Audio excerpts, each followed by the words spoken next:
Halo sobat, jumpa lagi dengan Victor Victory Channel yang selalu memberi informasi unik dan menarik untuk mempromosikan keunggulan Nusa Tenggara Timur Indonesia. Nah sobat, selain memiliki alam yang indah dan mempesona, NTT juga mempunyai beragam adat, budaya, serta tradisi yang unik. Tradisi-tradisi tersebut ternyata masih bertahan sampai sekarang. Bahkan, ada tradisi yang super ekstrim sampai membuat dunia terheran-heran. Nah, di video kali ini kita akan membahas 4 tradisi adat di Nusa Tenggara Timur yang super ekstrim dan menantang. Tapi seperti biasa sebelum lanjut, ayo tekan tombol like, subscribe, dan tanda lonceng jika belum. Jangan khawatir sobat, karena subscribe itu gratis. Let's go!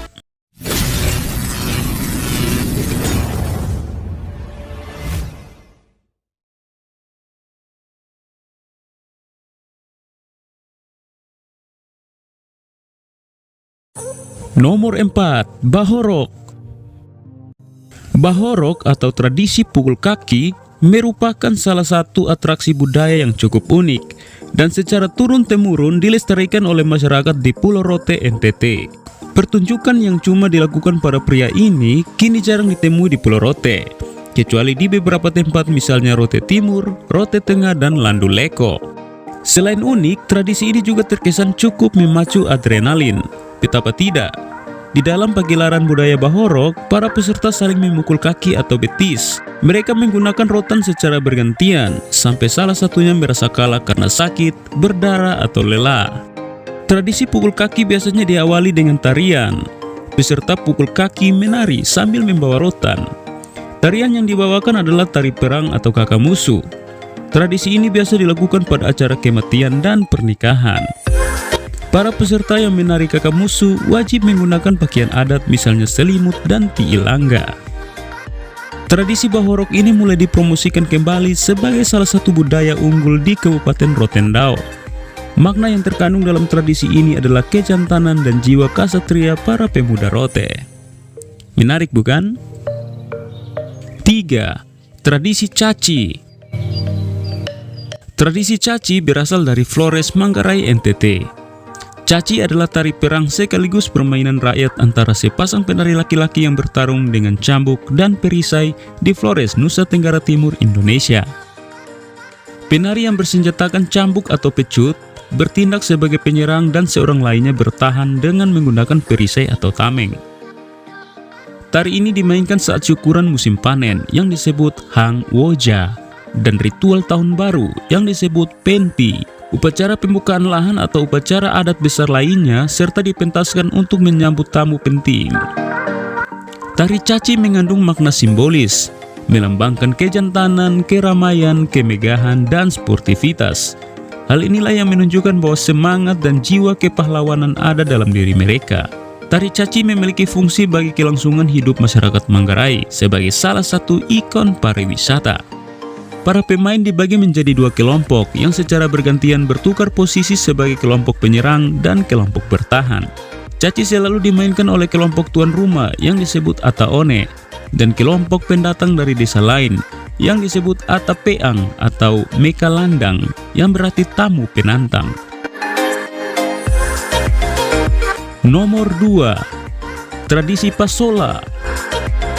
Tradisi Pasola berasal dari Sumba. Pasola berasal dari kata sola atau hola yang berarti kayu lembing. Dalam konteks ritual, pasola merupakan tradisi perang adat di mana 2 kelompok penunggang kuda saling berhadapan, kejar-mengejar seraya melempar lembing kayu ke arah lawan. Pasola diselenggarakan sekali dalam setahun, yaitu pada permulaan musim tanam, tepatnya pada bulan Februari di Kecamatan Lamboya, Sumba, serta bulan Maret di Kecamatan Wanokaka dan Laboya Barat atau Gaura, Pulau Sumba.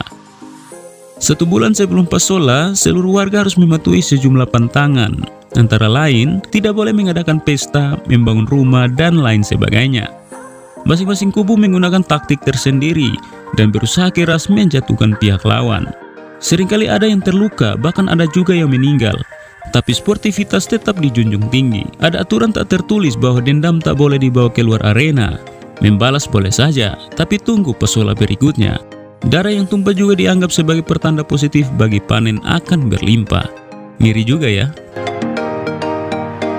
Nomor 1. Tradisi berburu paus. Berburu paus adalah suatu hal yang sangat langka, tetapi tidak bagi warga desa nelayan di Lamalera, Pulau Lembata, Nusa Tenggara Timur. Kebiasaan ini diperkirakan bermula pada tahun 1500-an, bersamaan dengan berdirinya kampung nelayan Lamalera di ujung selatan Lembata. Sejak dulu paus selalu diburu dan ditangkap. Di masa sekarang, paus yang diburu dan ditangkap dibagikan ke semua warga desa, sekitar 3.000 jiwa.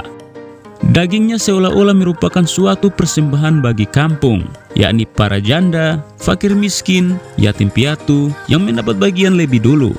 Setelah kebutuhan seluruh desa terpenuhi, sisanya dibarter dengan bahan kebutuhan pokok, misalnya jagung dan beras dengan desa tetangga, ataupun dijual untuk biaya sekolah anak dan kebutuhan lain. Sejak dulu, paus adalah sumber kehidupan bagi mereka. Para nelayan Lamalera menggunakan peledang atawa, sebuah perahu kayu tradisional tanpa mesin dengan layar yang dibuat dari anyaman daun pandan. Tali untuk menangkap paus dirajut dari daun pohon gebang dan serat batang waru. Para matros alias penangkap paus memakai seutas leo alias tali sakral. Tali ini terbuat dari kapas yang dipintal dan dilumuri getah kulit pohon turi sebelum dikeringkan. Setelah dipakai, gulungan leo disimpan di bilik khusus rumah adat. Warga Lamalera telah menganggap paus sperma sebagai anugerah ilahi. Sebab itu, mereka tak gegabah atau berburu untuk komersial. Namun seperlunya, bahkan dalam setahun tidak boleh lebih dari 20 ekor. Itu pun hanya paus tua yang tak produktif. Mereka tak akan menyerang paus muda atau paus bunting. Mata mereka sudah sangat jeli melihat tanda-tanda paus yang boleh diburu dan jadi pantangan. Melanggar aturan turun-temurun, mereka yakini bakal mendatangkan musibah bagi kampung. Mulanya, perburuan ditentang LSM yang bergerak di bidang pelestarian alam. Setelah mereka melihat sendiri aktivitas perburuan yang tak serampangan dan bukan untuk tujuan komersil, maka suara-suara sumbang itu pun berhenti. Nah, bagaimana sobat? Jantan sekali bukan? Mari kita promosikan budaya Indonesia yang terancam punah ini. Bangga menjadi bagian dari Indonesia. Jika kamu suka video ini, jangan lupa untuk like, komen, dan subscribe. Kalau kamu kepo tentang NTT, kamu bisa cek video menarik lainnya di channel ini. Akhir kata, see you, bye-bye.